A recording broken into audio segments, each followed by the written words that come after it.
It's Friday and the transfer portal is active, not only in Lincoln, Nebraska, Huskers, but across the Big Ten. There's lots of conversation of bodies coming and going.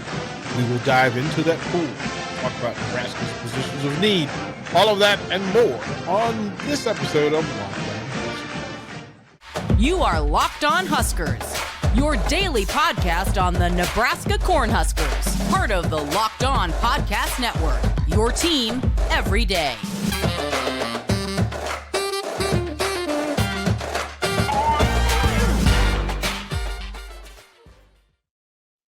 As the kind lady says, your Huskers every day. I'm DP, Locked On Huskers. Thank you for making us the first watch and listen each and every single day and being a part of Husker Nation and the Locked On Huskers Nation. Greatly appreciated. Over this, the course of this episode, I want to talk about the transfer portal and some of the things that are going on. And there's some surprising numbers when you talk about transfer portal, where it's believed and implied that literally everybody's coming and going and coming and going. But there's some programs that have a greater retention level than others, and I'd like to consider and ponder why.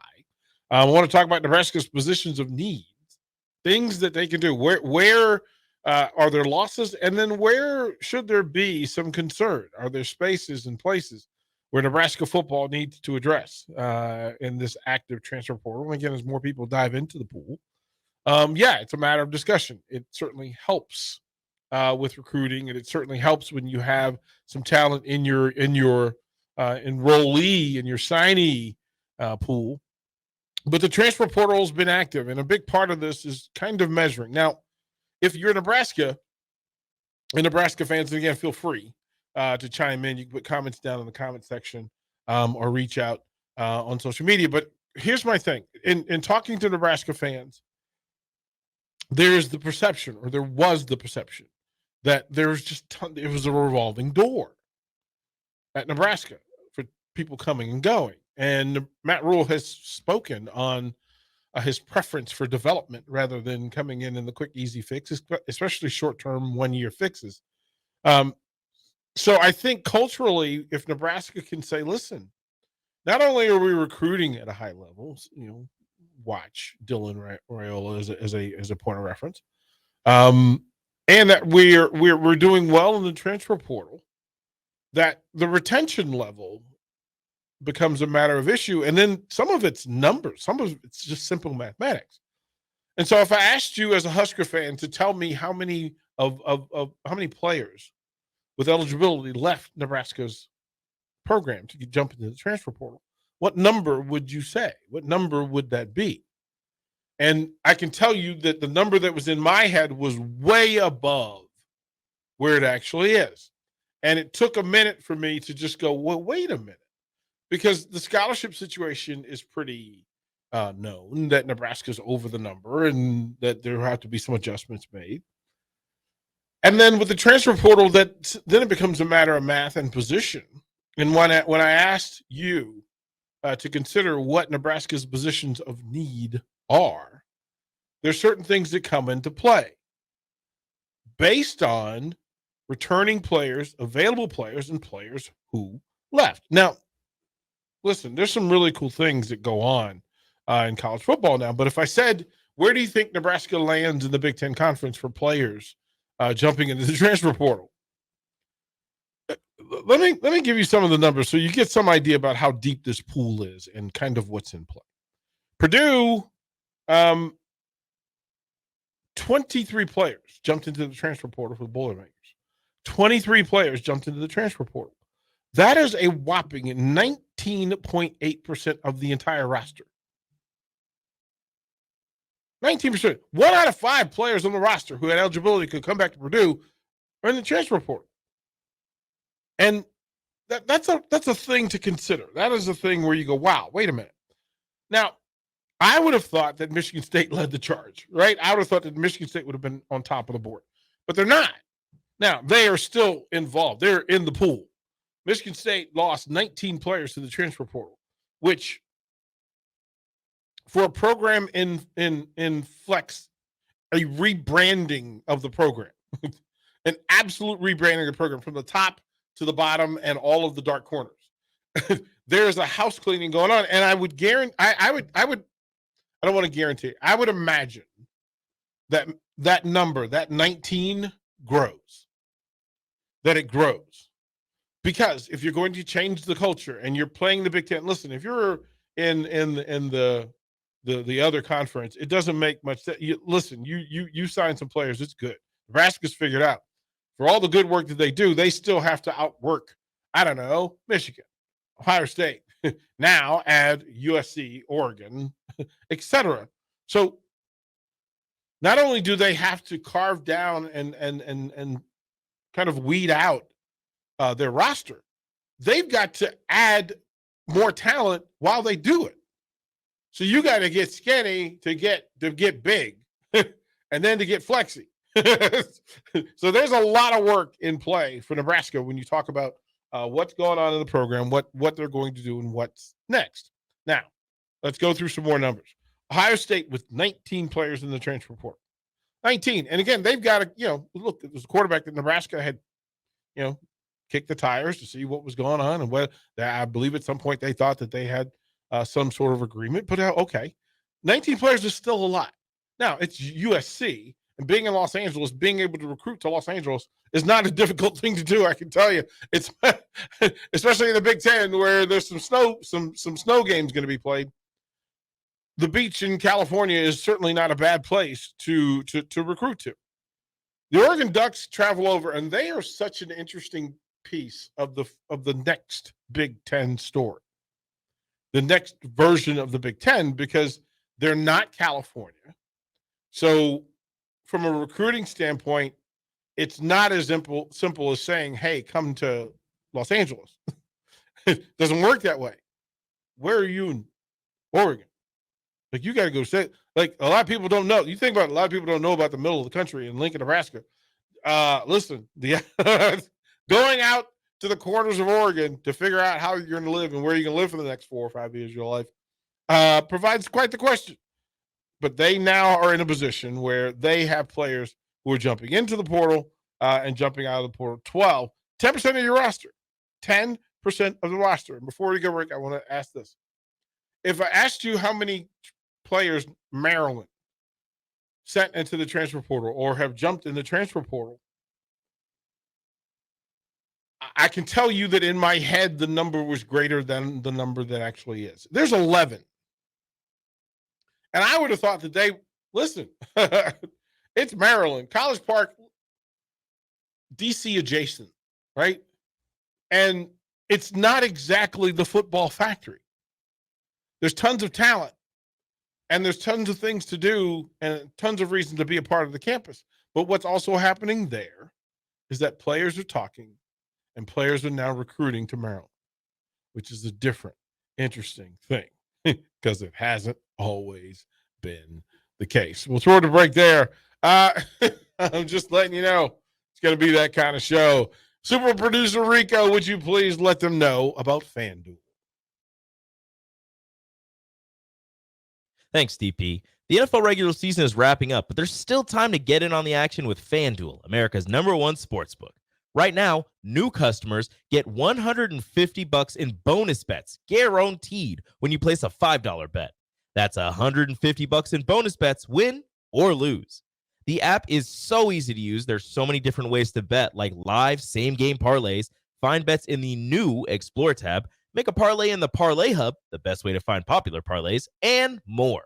So visit FanDuel.com/lockedon and make your first bet a layup. FanDuel, official partner of the NFL. Back to you.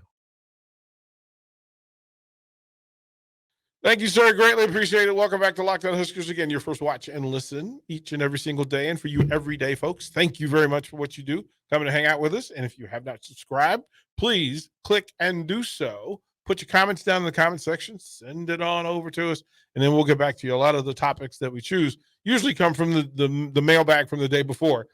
So it drives the conversation, and you certainly are being heard.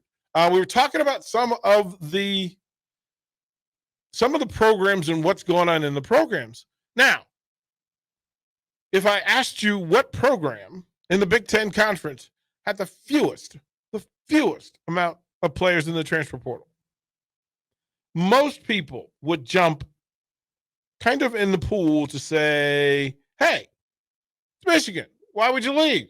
Why would you leave? You're playing the championship. Well, remember, they're still playing for a championship. And this number 3, will change after Monday's game. So there's that. Let's not lose ourselves. But where do they have to get to be tops in the Big Ten and keeping the numbers down? And listen, whatever number it is, I'm surprised by the fact that the 2 teams that are tied, or the 3 teams that are tied, one of them, I would have said, sure, Iowa. I would 100% thought Iowa's not going to lose. They'll lose some in transition because you're going to have a new offensive coordinator, right? And unless it's somebody from in-house and somebody that everybody wants to stay and work with, right? Because if you're the assistant to the assistant and you come in, players are going to think that they're going to stay in the line that they were already in. A new coordinator allows them a chance to compete and battle and reseed themselves. So Iowa has 6. But if I told you that Nebraska and Northwestern are tied with Iowa for having the second fewest transfer portal leaps in the Big Ten Conference, that's crazy talk. Because it's true. 6. And let me, Nebraska fan, I'm come talk to Uncle DP for a second. Let me just come in close. Okay, so listen. Conversation about what the Big Ten is like and what the programs need to do.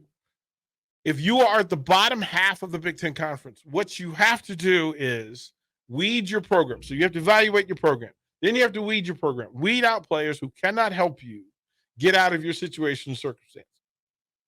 So if you are on the roster and you played at a lower level, which again the numbers say what the numbers say, if you finish at 5-7, if you were a 5-7 player, Nebraska may have said, you know what, that's not good enough. We can't have more 5-7 players on the roster. We need some 6-6, 7-5, 8-4 dudes on our roster. So we got to make moves. Several of the moves were in the quarterback room. Is that a position of need for Nebraska? Listen, quarterback. The signing of Dylan Raiola to Nebraska gives you the idea and the comfort that you have an elite quarterback in your program now, which you do. But you do not know if you're ready to move up into the upper echelon of the Big Ten Conference. You don't know till you see Dylan Raiola do his thing. And what if it's not Dylan Raiola? What if he's not ready? And Chubba Purdy's in the transfer portal. Heinrich Haarberg, I'm not sure what percentage of Nebraska's fan base would be comfortable if Heinrich Haarberg was quarterback 1 on the depth chart right now going into the season. I'm not sure that ranks or feels or projects above 5-7. Right? Because you got to change some other things to be 5. You got to be better.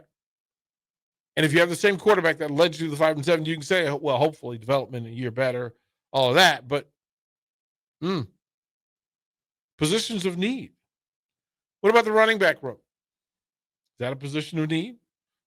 Are the Huskers comfortable? Remember, Anthony Grant makes his decision, so we don't know what the room is going to look like. Transfer portal? I would imagine that room looks differently on spring game than it does today. I just think it looks different. And that's not a slight to anybody in the room. It just means, listen, same for quarterback. If Haarberg's your best prospect and project come spring game, some things have gone wrong. Some things have gone wrong. Wide receiver room. Now, I thought for a minute that quarterback play dictated wide receiver success. But there were other things: play calls, scheme, offensive line play, inability to be consistent at the running back position. Again, you had 6 different running backs. play for Nebraska this year, and that changes cadence reads, pass pro leads, getting off of defenders, proper cuts, because you knew where the linemen were going to be and they knew where you were. But this group, I expect that there are additions to this room. I expect that the wide receiver room looks different, and it's certainly through clarity, for clarity's sake, that Dylan Raiola being the quarterback, or at least committing to the Huskers, certainly makes that appeal a little bit better. If you're a wide receiver, you feel a little bit better. Marcus Washington declares for the draft. Billy Kemp for the draft. Are you as a Husker fan prepared to have Malachi Coleman, Jaden Lloyd, and Jaden Doss be your guys? I would expect the room looks different in a short period of time. Tight end room. You lose Jake Applegate. Now, Thomas Finoni, Nate Borkacher. You go and get Carter Nelson. You go get some stud tight ends in the room. Okay, fine. Are you happy? Again, I don't have to have the answer to that. I'm asking the question. Are you happy with the tight end room? Offensive line room. The offensive line room. Are you happy? Does Latowski, Prohaska, Buckley as a project, Evans Jenkins as a development project? Is this enough? Gunnar Gatola, Brock Knudsen, are those Sam Sledge? Are you comfortable? Husker fans, are you comfortable with the room, or does the room need additional help? Those are the questions. Those are the questions that have to be asked when it comes to Nebraska football. There are no wrong answers when asking the question. This coaching staff will let us know shortly what it is, what the plan is, and how it looks going forward.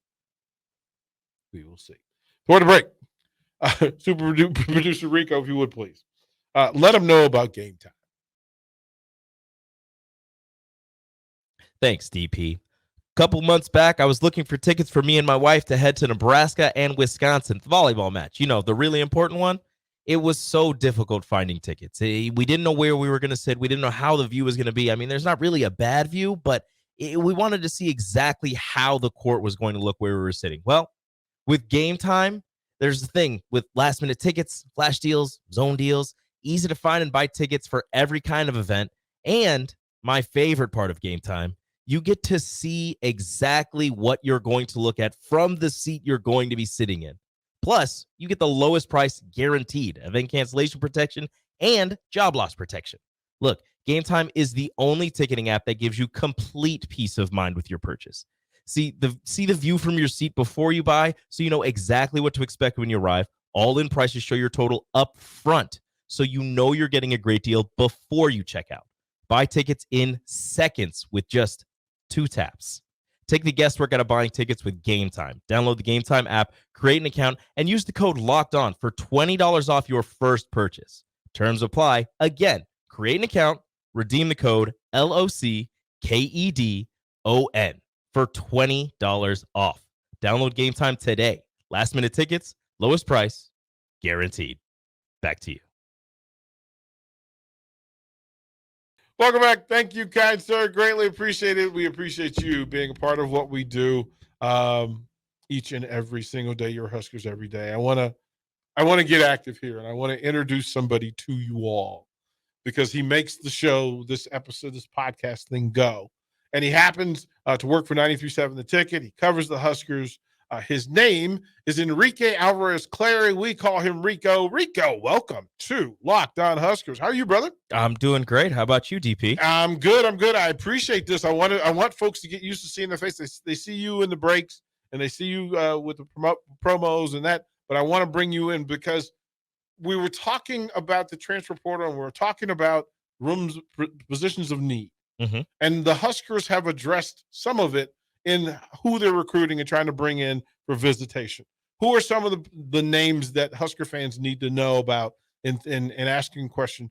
Who's visiting? Who's important? Well, you were just talking about the wide receiver room and how important it is and how you think it might look different next year. Well, Nebraska's hosting a couple of guys, including a big guy out of Wake Forest, a big body wide receiver, Jamal Banks, the 6'3", 208-pounder out of Arlington, Virginia, a place that you know quite well. Hometown! St. Francis Academy chose Wake Forest over offers from Rutgers, Syracuse, and a host of Ivy League schools. Jamal Banks has 107 career catches, 1,404 yards, and 13 touchdowns over his 4 seasons with the Demon Deacons. He has scheduled a visit to Nebraska. He will be here, I believe, this upcoming weekend. And on top of that, a guy who's already in town, went to the basketball game, hung out with Nebraska offensive coordinator Isaiah Nair, the former Texas wide receiver, former Wyoming wide receiver. 2-star coming out of high school, goes to Wyoming, shows off his skill as a deep